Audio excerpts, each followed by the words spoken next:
sa isang marine battleship kung saan bumagsak si Kizaru nang hinagi siya ni Luffy last time. Nag-aalala nga dito ang mga marines at sabi pa nila na kailangan nilang gamutin itong admiral. At makikita naman natin si Kizaru na nakahandusay pa rin at tinatakpan niya ang kanyang mga mata.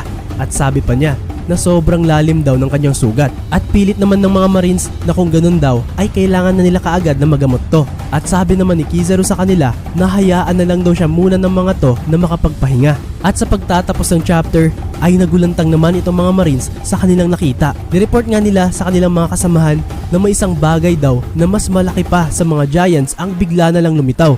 At tila di daw to naaapektuhan ng nagliliyab na apoy na lumalamon sa isla. Mukha nga daw tong isang titan na nasa gitna ng impyerno.